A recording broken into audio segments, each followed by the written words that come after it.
আসসালামু আলাইকুম ভাই। ওয়ালাইকুম আসসালাম ভাই। কি করতেছেন ভাই? ভাই এই যে আমার সব অর্থ শেষ করে পাটটা করলাম। পাটের অবস্থা দেখেন, পুরো পাটে কি রোগ হয়েছে, কি রোগে পাটটা শেষ হয়ে গেল, সব শেষ হয়ে গেছে। এ আসলে তো আপনার তো এ পাট তো কি কি হয়েছে পাটে? স্বর্ণলতা টাইপ, কিন্তু স্বর্ণলতা না, অন্য কেরা ঘাস হয়ে আমার পাট শেষ। পুরো পাটটা দেখেন, পুরো পাট এরকম হয়ে গেছে। তা আমার অবস্থা, আসলে যে পাটের কি অবস্থা রে আমি একদম শেষ হয়ে আল্লাহ, গেছি এ ভাই। কি এ জীবনে কি আসলে আর পাট থাকলো না। তে আপনার পাট তো প্রায় উপযুক্ত হয়ে গেছে, আর আর হয়তো মাসখানেক লাগবে, তাই এরই মধ্যে আপনার পাট তো সব শেষ করে শেষ, ফেলবে। সব শেষ হয়ে গেছে, দেখেন কোনো একটা পাট ভালো নেই, পুরো পাট শেষ। আরে আল্লাহ, এই রোগের নাম কি? এ কি রোগের নাম এটা জানি না। লতার নাম আমরা কেউ স্বর্ণলতা কয়, কেউ তরুলতা কয়, কিন্তু সে জিনিস নাই, অন্য কি আর জাত। আমি শেষ হয়ে গেছি একদম ভাই এই পাট নিয়ে।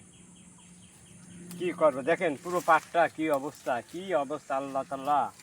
আরে পাটের আল্লাহ। অবস্থা কি দেখি আসলে তো আপনার তো পুরো কান্নাকাটি ছাড়া। পাটটাই তো শেষ করে হ্যাঁ, দিয়েছে। কান্নাকাটি ছাড়া আমার কোনো তাই পথ নেই। আপনি কোনো কৃষি অফিসারকে কোনো পরামর্শ নিয়েছেন কি? না, কোনো কৃষি পরামর্শ নিইনি। তা তাদের কাছ থেকে একটু পরামর্শ নিতে পারতেন যে কি। কি পরামর্শ নেবো, ওরা কি পরামর্শ দেবে? পুরো পাট শেষ, সব পাট হয়ে মরে যাচ্ছে, এই যে সব শেষ হয়ে গেল। এই যে এই রোগটা আসলেই মনে করেন যে পুরো পাট খেতি, এই পুরো তো পাট। আপনার তো এই যে আমি দেখতে পাচ্ছি পুরো খেতি তো চলে গেছে। পুরো খেচ্ছে। আরে কি অবস্থায়!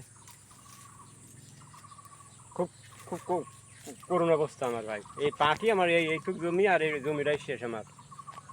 চাষের জমি এই, আর এই পাটি করে পাটই শেষ। তা আপনি কি বাইছে দিচ্ছেন নাকি? দেখছি বাইসে দেওয়া যায় কিনা। মানুষকে বলছে নাকি এলে নাকি জাগ হয় না, পাট সিদ্ধ হয়ে যায় জাগ দিলে, সেই জন্য বাইসে দিচ্ছি। তারপর বাইসে দিয়েও কোনো লাভ নেই, কত বাসা যায় পুরো তাই পাট। তো আপনি কিভাবে বাঁচবেন? আরে তো বাসা যাচ্ছে না তো, পুরো পাটের ভিতরে ঢুকে গেছে এই এই লতা, পুরো পাটের ভিতরে ঢুকে গেছে, যাই পুরো গায়ে ফুল ফুল হয়ে গেছে। এই পাটের ভিতরে ঢুকে গেছে লতা, এই দেখেন পুরো পাটের ভিতরে ঢুকে গেছে। কি কষ্টে আছে এই পাট নিয়ে, আল্লাহ তাল্লাহ। আল্লাহ তাল্লাহ কি রোগ দেশে পাটে, যে রোগের কোনো চিকিৎসা পাচ্ছি না। দেখেন তাহলে আপনারা কি, পাটের একটা নতুন রোগ বেরিয়েছে। এই রোগে পাট পুরো এক জায়গায় লাগলে মনে করেন যে পুরো ক্ষেতি এইভাবে নষ্ট হয়ে যাচ্ছে। আপনারা যদি কেউ এই রোগের ওষুধ জানেন, তবে অবশ্যই এই ভিডিও কমেন্ট করে আমাদেরকে জানাই দেবেন। ধন্যবাদ।